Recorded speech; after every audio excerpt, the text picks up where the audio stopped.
Assalamualaikum warahmatullahi wabarakatuh. Selamat malam semua. Pada kesempatan malam hari ini, saya akan mencoba menjelaskan tentang tugas esai UAS Komunikasi Data dengan dosen pengampu Bapak Wawan Ridwan, STMT. Nama saya sendiri adalah Fajri Sukmasari, NIM 415201-231, jurusan Teknik Informatika Universitas Mercu Buana.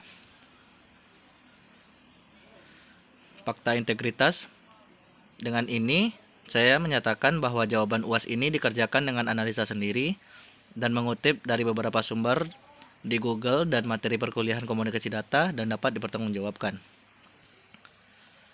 Pada pembahasan kali ini, saya akan mencoba membahas tentang sistem komunikasi data rekam medis rumah sakit di era pandemi COVID-19.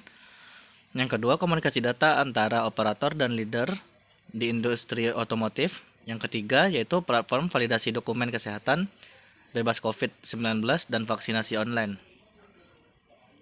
Baik, kita langsung masuk saja ke pembahasan yang pertama, yaitu sistem komunikasi data rekam medis rumah sakit di era pandemik COVID-19. Pertama, saya akan menjelaskan dulu latar belakangnya. Untuk permasalahannya sendiri, saya mengambil sesuai dengan pengalaman saya yang pernah menjadi volunteer vaksin di utusan dari perusahaan saya untuk sebuah rumah sakit di Jakarta, yaitu pencatatan informasi data pasien pada program vaksinasi 2021. Untuk pembahasan masalah ini, saya melihat ada beberapa hal yang harus diperbaiki mungkin dari segi jurni dalam penerapan sistem komunikasi datanya, yaitu saya melihat untuk pendaftaran pasien vaksinasi sendiri itu udah dilakukan secara online. Tetapi pada saat pendaftaran kehadiran pasien vaksinasi 2021 ini, pas ketika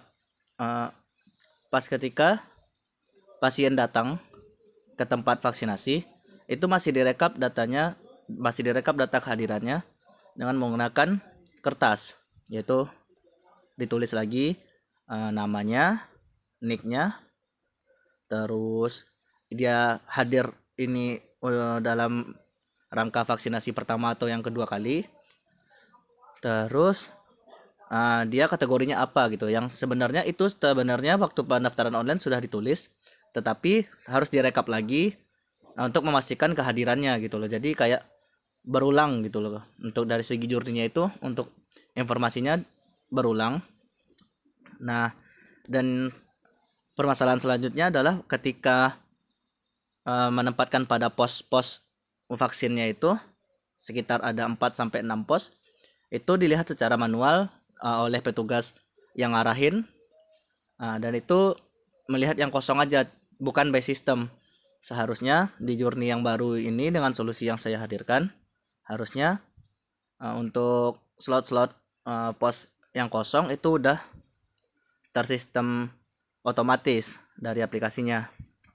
Nah, untuk kondisinya itu, sekarang program vaksinasi pemerintah itu berjalan serentak se-Indonesia, melibatkan beberapa perusahaan pendukung pemerintah untuk menanggulangi COVID-19 bekerjasama dengan Kementerian Kesehatan Indonesia. Yang kedua, menggunakan aplikasi dari Kementerian Kesehatan untuk pencatatan big data pasien peserta vaksin. Yang ketiga, masih menggunakan rekap manual untuk daftar kehadiran pasien vaksin yang ditulis di kertas. 4, hanya tersedia dalam versi PC dan atau laptop dan tidak terintegrasi ke device lainnya seperti HP dan tablet. Solusi yang ingin saya hadirkan adalah penggunaan asynchronous transfer mode untuk transmisi data pada proses pencatatan informasi data pasien peserta vaksinasi 2021. Yang pertama itu kita harus tahu dulu apa itu asynchronous transfer mode, atau selanjutnya akan disebut sebagai ATM. Asynchronous transfer mode ini atau mode transfer asinkron, disingkat ATM, menurut Wikipedia adalah nama sebuah jaringan khusus. ATM merupakan sebuah teknologi lapisan yang kedua yang dapat digunakan oleh siapa saja, tetapi sekaligus merupakan sebuah jaringan publik sebagaimana halnya internet. Dengan sistem penyelamatan yang dikelola secara rapi sehingga setiap perangkat di dalam jaringan dapat memiliki sebuah identitas yang unik. Cara kerjanya adalah dengan memotong-motong dan menggabungkan kembali berbagai tipe trafik informasi tersebut seperti voice, video, atau data dalam format sel berukuran 53 byte melalui saluran fisik yang sama.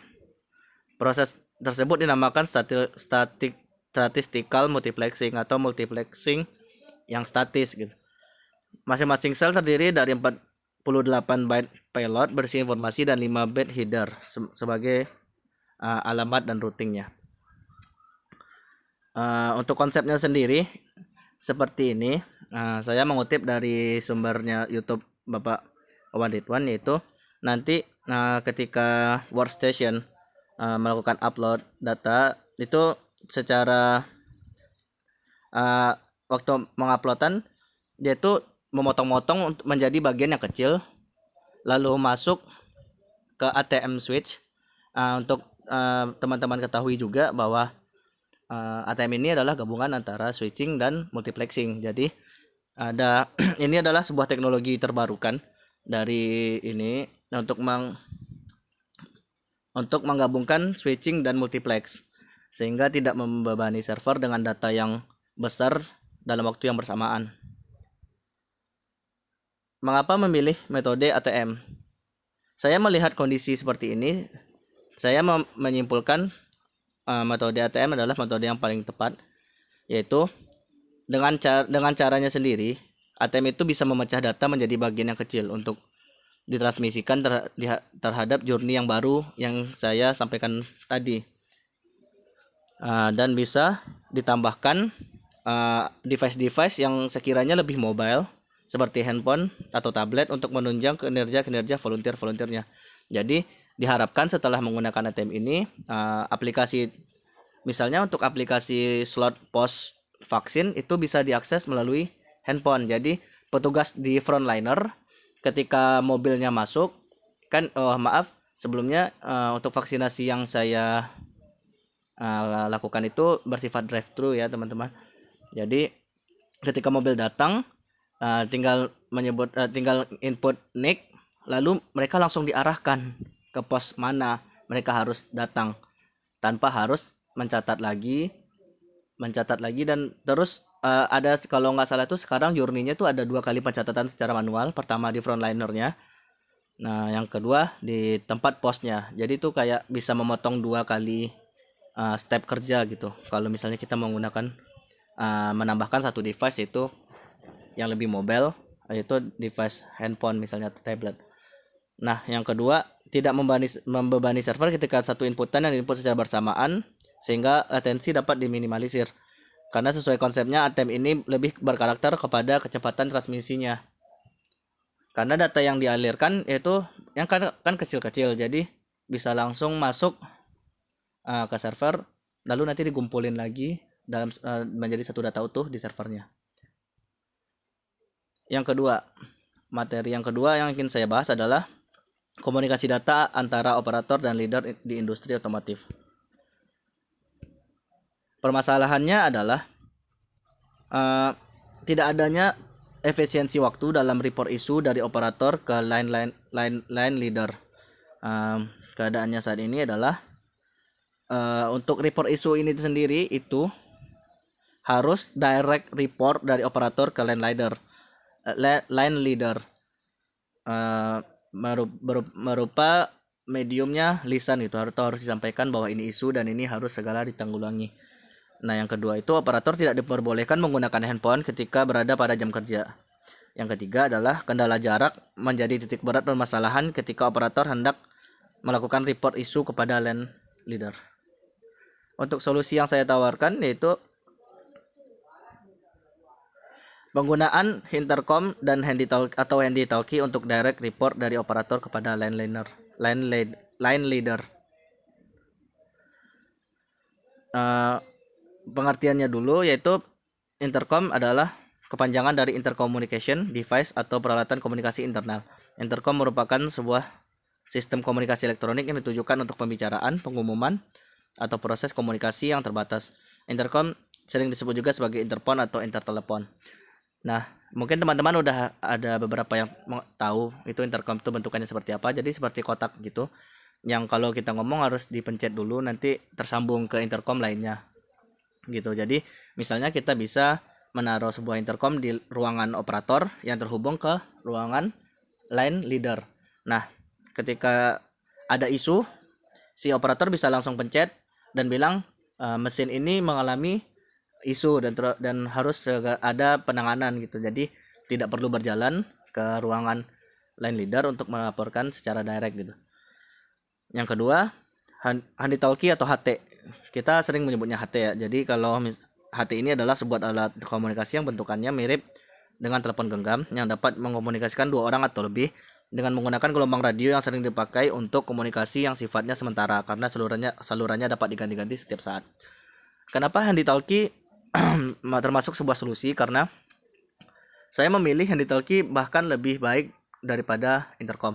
Karena intercom itu selain bentukannya tuh agak lumayan besar ya, dari segi volume.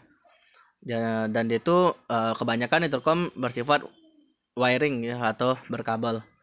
Nah, kalau handy talkie ini selain mobile, dia tuh digenggam seperti layaknya handphone.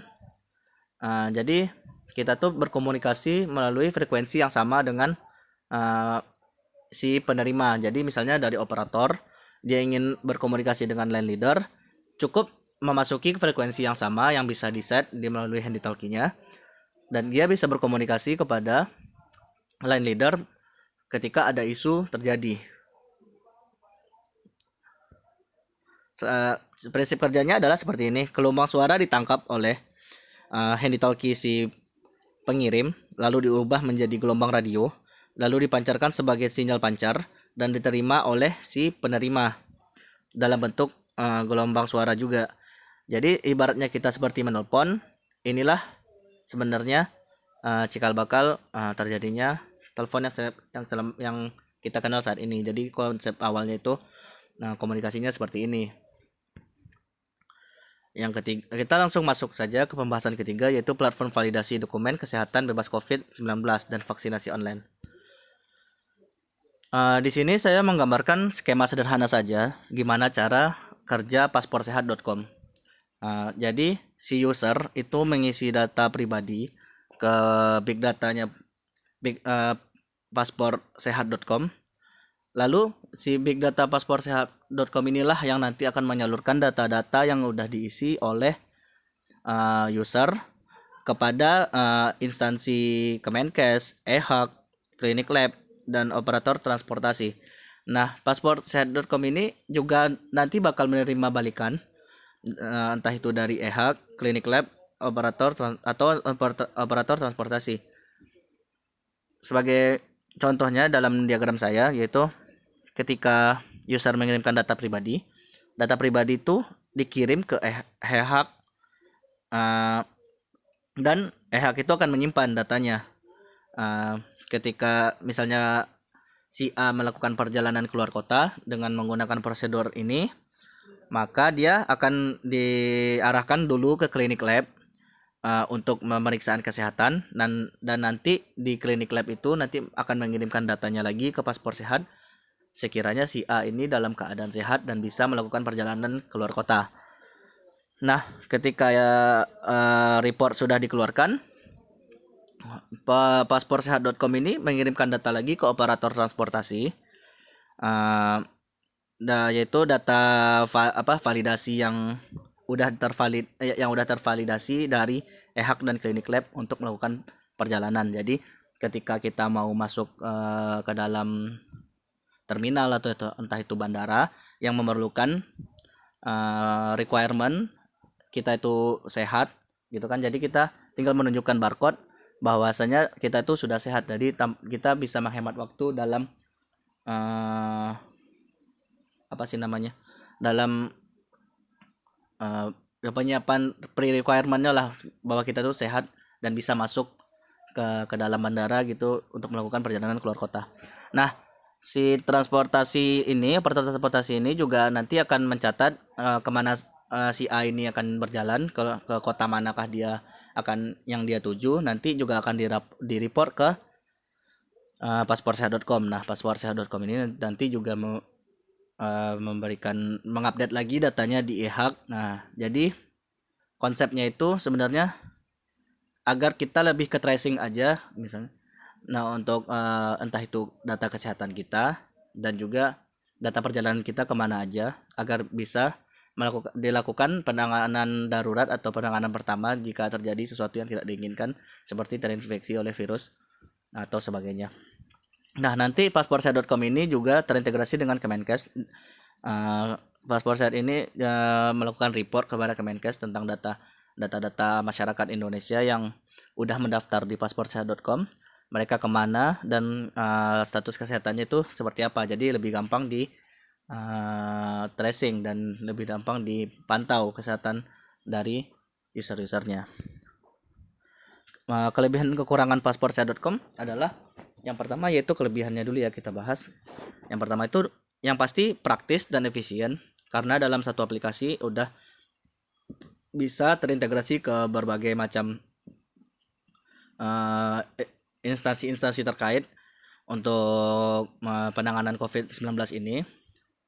Terus kita merasa jadi lebih aman karena kita tahu rekam medis kita gimana. Terus data yang lengkap dan saling terintegrasi.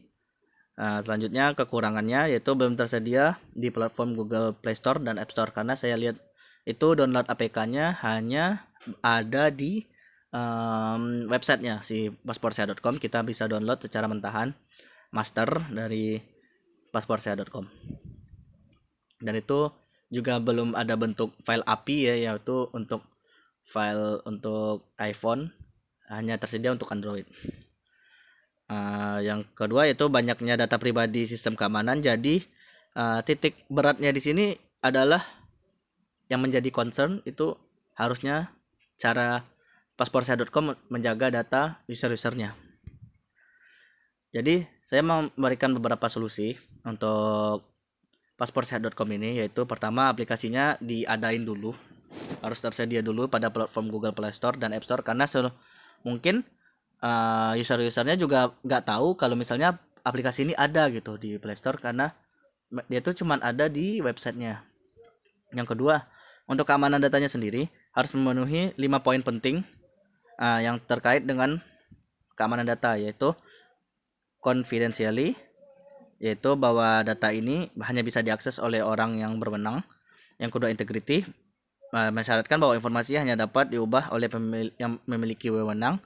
Yang ketiga, availability, mensyaratkan bahwa informasi yang tersedia untuk pihak yang berwenang ketika dibutuhkan.